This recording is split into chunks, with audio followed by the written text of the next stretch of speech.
जय श्री श्याम। क्रांति उड़ीसा मीडिया में आपका स्वागत है।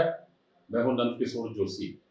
सभी दर्शकों से अनुरोध है, कृपया इस चैनल को लाइक करें, शेयर करें, आगे की ओर भी सभी व्हाट्सएप ग्रुप में फॉरवर्ड करें एवं बेल बटन अवश्य दबाएं, जिससे आने वाली वीडियो की नोटिफिकेशन आपको समय अनुसार मिलती रहे। सर्वप्रथम संसार के सभी सनातनियों का सबसे बड़ा त्योहार जो है दीपावली, उसकी मैं क्रांति उड़ीसा मीडिया के सारे दर्शकों को बधाई दे रहा हूं दीपावली महान पर्व की। और माता महालक्ष्मी का आशीर्वाद, गणेश जी का आशीर्वाद, माता महालक्ष्मी जी का आशीर्वाद सभी सनातनियों पर सारे संसार में बरसता रहे, यही कामना है, यही प्रार्थना है। आज हम चर्चा करने जा रहे हैं महाराष्ट्र इलेक्शन की। महाराष्ट्र इलेक्शन विधानसभा का जो चुनाव होने जा रहा है वो आगामी नवंबर महीने में है और कुल में अभी शायद 20 दिन करीब बचा है चुनाव में। और महाराष्ट्र में क्या है कि दो ग्रुप पिछले बार में चुनाव लड़े थे। पिछले 4-5 चुनावों से हम लोग देखते आए हैं कि वहां पर दो ग्रुप आपस में गठबंधन करके चुनाव लड़ते हैं। एक ग्रुप में कांग्रेस और एनसीपी रहती है प्राय, और दूसरे ग्रुप में शिवसेना और बीजेपी रहती है। लेकिन इस बार थोड़ा व्यतिक्रम है, इस बार एक्सेप्शन है। एक ग्रुप जो महाराष्ट्र विकास आघाड़ी का है, उसमें शिवसेना की उद्धव ठाकरे गोष्ठी है और एनसीपी की शरद पवार की ग्रुप है और कांग्रेस है। और दूसरी तरफ जिस ग्रुप का नाम है महायुति, उसमें एकनाथ शिंदे की शिवसेना है और एनसीपी अजित पवार की है और बीजेपी है। इस तरह दो खेमों में वहां की चुनावी राजनीति करीब करीब बंटी हुई है।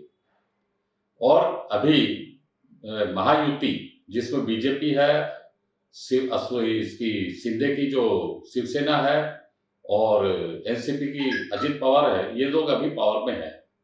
पिछले 5 साल के नीचे जो चुनाव हुआ था, उस चुनाव में बीजेपी और शिवसेना आपस में गठबंधन करके चुनाव लड़े थे और दोनों ही सत्ता में आए भी थे, पावर में आए थे। लेकिन शरद पवार की सातिर चाल ने इस ग्रुप में फूट पैदा कर दी और उद्धव ठाकरे अपनी मतलब अभिलाषा को चरितार्थ करने के लिए दगाबाजी पर उतर आए और शरद पवार और एनसीपी और कांग्रेस के साथ हाथ मिलाकर उद्धव ठाकरे वहां पर चीफ मिनिस्टर बन गए। नहीं तो क्लेम एक्चुअली ज्यादा सीट मिली थी बीजेपी को, क्लेम भी बीजेपी का ही होता था, अर्थात देवेंद्र फडणवीस होते वहां पर चीफ मिनिस्टर, वो पहले भी रह गए।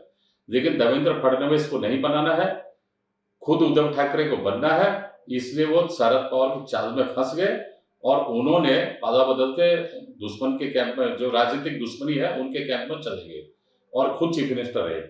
2.5 साल तक उद्धव ठाकरे वहां चीफ मिनिस्टर रहे और अभी जो पिछला 2.5 साल है उसमें एकनाथ शिंदे, बीजेपी, ये लोग सत्ता में है। जब एकनाथ शिंदे की शिवसेना उद्धव ठाकरे से जुदा होकर आ गए तो इनकी मेजोरिटी हो गई थी बीजेपी की और एकनाथ शिंदे की। लेकिन बीजेपी का हाईकमांड ने क्या मालूम क्यों सोचा कि नहीं, इतना ही काफी नहीं है, और एनसीपी में दो फाड़ हो गई। अजित पवार ज्यादातर एनसीपी के एमएलए को लेकर अपने साथ आ गए और इसमें महायुति गठबंधन में शामिल हो गए और डेप्यूटी चीफ मिनिस्टर भी बन गए। देखिए मजे की बात है, ये अजित पवार तो मेरे ख्याल से 4-5 या 6 बार में जो भी कॉम्बिनेशन में वहां सरकार बनती है, सब में ये डेप्यूटी चीफ मिनिस्टर बन जाते हैं। और मेरे को लगता है कि इनको, अजित पवार को वहां जो मतलब महायुति गठबंधन या एनडीए में जो ये भी शामिल हुए हैं, ये शरद पवार की सातिराना चाल है, उसी के अनुसार ये उसमें शामिल हुए हैं। एनी हाउ, अभी शरद पवार की उम्र 87 है और अगली बार शायद उनसे भी ज्यादा 92 हो जाएगी और वो तब तक मतलब राजनीति में और सक्रिय मेरे ख्याल से रहेंगे नहीं।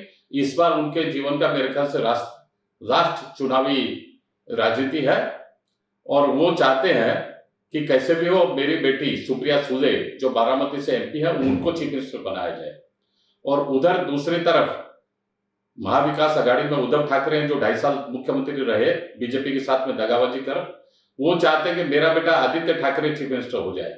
और कांग्रेस का तो वहां पर कांग्रेस तो एक तरह से लावारिस सी घूम रही है, वहां उनका कोई नेता नहीं है वो जो क्लेम करे कि हाँ मुझे चीफ मिनिस्टर बनना है या मुझे मतलब हाईकमांड भी बोल नहीं सकता कि मुझे हमें कांग्रेस का चीफ मिनिस्टर बनवाना है। तो कांग्रेस की अवस्था वहां पर कोई विशेष ठीक नहीं है। और दूसरी तरफ जो महायुति है, जिसमें शिवसेना एकनाथ शिंदे वाली, एनसीपी अजित पवार वाली और बीजेपी, ये इस गठबंधन की सरकार अभी चल रही है। और उम्मीद ऐसे लग रही है कि यही गठबंधन की सरकार भी आने वाले चुनाव में कामयाब होगी और यही लोग फिर से मंत्रिमंडल बनाएंगे। एकनाथ शिंदे फिर से चीफ मिनिस्टर भी होंगे। इन्होंने डिक्लेयर भी कर दिया है कि हम लोग अगर पावर में आएंगे तो एकनाथ शिंदे ही मुख्यमंत्री होंगे। अब मैं एक और टेक्निकल बात भी बताता हूं। जब शिवसेना में दो फाड़ हुआ, एक गुट के नेता रहे उद्धव ठाकरे, दूसरे गुट के नेता एकनाथ शिंदे, तो मामला पहुंचा हाईकोर्ट और सुप्रीम कोर्ट तक। सुप्रीम कोर्ट ने एकनाथ शिंदे वाली शिवसेना को ही रियल शिवसेना मानी। उसी के अनुरूप इलेक्शन कमीशन ने शिवसेना का जो चुनावी चिन्ह है वो एकनाथ शिंदे के गुट को अलॉटमेंट कर दिया, क्योंकि एकनाथ शिंदे ग्रुप में महाराष्ट्र विधानसभा में, विधान परिषद में और संसद में सबसे ज्यादा सांसद और विधायक थे, इसलिए उस गुट को मान्यता मिली रियल शिवसेना के नाम से। उसी तरह एनसीपी को भी अजित पवार के संग में ज्यादातर एमएलए आए थे, शरद पवार के पास कम रहे थे, उसी तरह उसको भी वैसे ही मान्यता मिली। अर्थात अजित पवार के ग्रुप को जो घड़ी चिन्ह है एनसीपी का, वो अजित पवार ग्रुप को मिला। उसी तरह एकनाथ शिंदे को भी उनका जो शिवसेना का जो चुनावी चिन्ह उसको मिला। और बीजेपी का तो अपना कमल निशान है ही। तो यही ग्रुप महायुति के नाम से जो लड़ रहा है, यही ग्रुप वास्तव में अब की बार अग्नि परीक्षा में मेरे को लगता है कि ये लोग पास हो जाएंगे और आराम से मंत्रिमंडल का गठन भी करेंगे। अब एक और इसमें दिलचस्प बात यह है कि अजित पवार ग्रुप में एक है नवाब मलिक, जो दाऊद इब्राहिम ग्रुप से जुड़े हुए हैं पिछले 40 साल से। और जब दाऊद भारत में बम विस्फोट करके जो भाग गया बॉम्बे से और पाकिस्तान में रह रहा पिछले 32-33 साल से, उसी दाऊद इब्राहिम ग्रुप का गुर्गा है ये नवाब मलिक। और अभी फिलहाल ये अभी बेल में भी पकड़ा भी गया था मनी लॉन्ड्रिंग केस में, और ये अभी बेल में आया हुआ है। लेकिन ये एनसीपी का खास चहेता है, पहले शरद पवार के साथ था, अभी अजित पवार के साथ में है और एनसीपी का खास चहेता है। दाऊद इब्राहिम के ग्रुप के नेता को, नवाब मलिक को टिकट नहीं देने के लिए उनमें आपस में समझौता भी हो गया था, एनसीपी में, बीजेपी में और एकनाथ शिंदे की शिवसेना में, कि उसको टिकट नहीं दिया जाएगा। लेकिन लास्ट मोमेंट में अजित पवार ने वो 5 बजे का आखिरी टाइम होता है नॉमिनेशन का, 4 बजकर कुछ मिनट पर उसको टिकट अलॉट कर दिया और नवाब मलिक अपना नामांकन भी भर दिए। उधर नवाब मलिक के बेटी को भी टिकट दे दिया। मतलब 2 टिकट एनसीपी के अजित पवार ग्रुप ने नवाब मलिक को और उनकी बेटी को अलग अलग विधानसभा क्षेत्र से टिकट दे दिए। ये एक्चुअल देखा जाए तो एनडीए के साथ में, महायुति के साथ में बहुत दगाबाजी अजित पवार ने की है। और ऐसा राजनीतिक हलकों में, मीडिया सर्कल में माना भी जाता है कि शरद पवार ने बहुत सातिराना चाल चल के अपने भतीजे अजित पवार को एनडीए में भेजा है और एनडीए में डेप्यूटी चीफ मिनिस्टर है। वो जो भी है, यही लगता तो यही है, जनमानस का जो अभी रुझान है, लगता तो यही है, यही ग्रुप अगले चुनाव में कामयाबी हासिल करेगा और फिर से एकनाथ शिंदे वहां पर चीफ मिनिस्टर होंगे। और इस तरह तय है कि इस बार तो आने वाले तो है ही, इस बार जब भी आएगी एनडीए की सरकार, तो उस एनडीए की सरकार में अजित पवार का जो महत्व पहले था, अब उससे काफी कम महत्व रहेगा। उसका भी कारण एक और मैं बता देता हूं कि टोटल सीट टिकट अलॉटमेंट में 288 विधानसभा सीट है महाराष्ट्र में। 150 टिकट मिली है बीजेपी वालों को, 80 सीट एकनाथ शिंदे की शिवसेना को और 50 सीट अजित पवार को। तो ये वैसे भी उसके काफी कम उम्मीदवार ही जीत पाएंगे, और जो भी जीतेंगे मेरे को लगता नहीं है कि फिर से वो डेप्यूटी चीफ मिनिस्टर बन पाएंगे, क्योंकि ये जो नवाब मलिक को टिकट दिए हैं, उनकी बेटी को भी टिकट दिए हैं, मना करने के बावजूद भी, एनडीए के पार्टनरों के द्वारा, बीजेपी और शिवसेना के मना करने के बावजूद भी, और पहले तो रजामंदी भी हुई थी नहीं देंगे, फिर मना करने के बावजूद भी दिए हैं।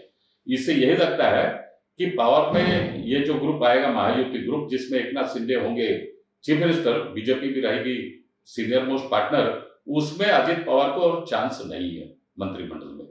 ये एक बात है।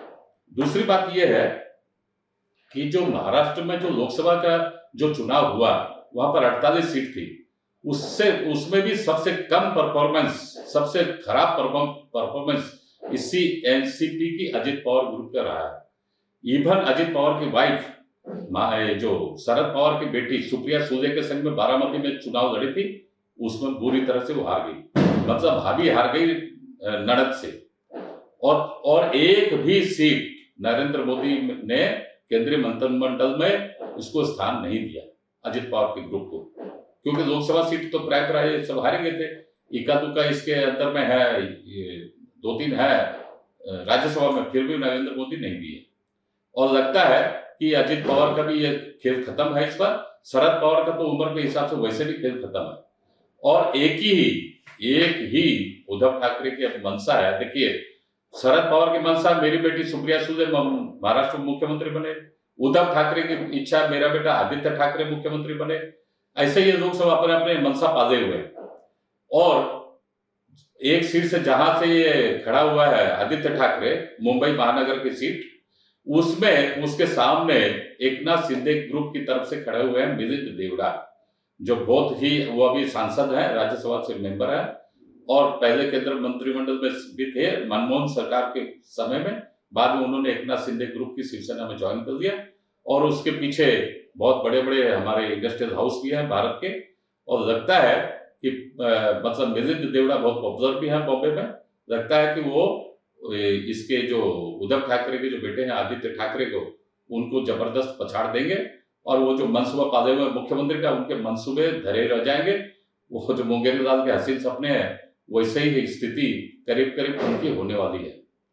लेकिन यहाँ ये बात है कि बीजेपी के साथ में, जैसा मेरा मानना है, एनसीपी अजित पवार को जो ये लोग लिए हैं अपने गठबंधन में, मेरे ख्याल से इनके साथ में कुछ धोखाधड़ी हुई है और बेईमानी हुई है, जिसको एकनाथ शिंदे की शिवसेना के कार्यकर्ता भी मंजूर नहीं करते हैं, बीजेपी के कार्यकर्ता भी नहीं मंजूर कर रहे हैं, वो लोग खुश नहीं है।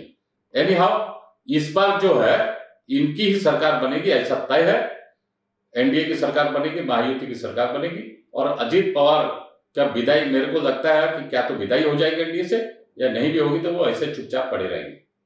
और वहां हिंदुत्व की खूब अभी मतलब खूब लहर बह रही है और हिंदुत्व की लहर बहने से जो राष्ट्रवादी ताकत है उन्हीं को बल मिलेगा, वही आगे जाएंगे। अब महाराष्ट्र में दाऊद इब्राहिम ग्रुप के जो गुर्गा है, ये आपका नवाब मलिक, उसको पटकनी मेरे ख्याल से सुरेश कृष्ण पाटिल, एकनाथ शिंदे ने मतलब अपने ग्रुप से सुरेश कृष्ण पाटिल को टिकट दे दिया है और उसको एकनाथ शिंदे के ग्रुप की शिवसेना भी समर्थन कर रही है, बीजेपी भी समर्थन कर रही है। पूरे दमखम से वो लोग लगे हुए हैं। नवाब मलिक के तो हार तय है। एक और इंटरेस्टिंग बात वहां पर एक और है, अबू आजमी, जो वहां समाजवादी पार्टी के एक एमएलए है, अबू आजमी, वहां स्टेट महाराष्ट्र के प्रेसिडेंट भी है समाजवादी पार्टी के, वो भी चुनाव लड़ रहे हैं। अर्थात ये जो छोटा पजामा गैंग है, उनमें आपस में मतलब वोटों का बंटवारा होगा। और सुरेश कृष्ण पाटिल जो वहां से खड़े हुए हैं शिवाजी नगर से, उनकी जीतना लगभग तय है, ऐसा माना जा रहा है। फिर से एक बार पुनः सभी सनातनियों को हिंदुओं का महान पर्व दीपावली की फिर से सभी को शुभकामनाएं। जय हिंद, वंदे मातरम।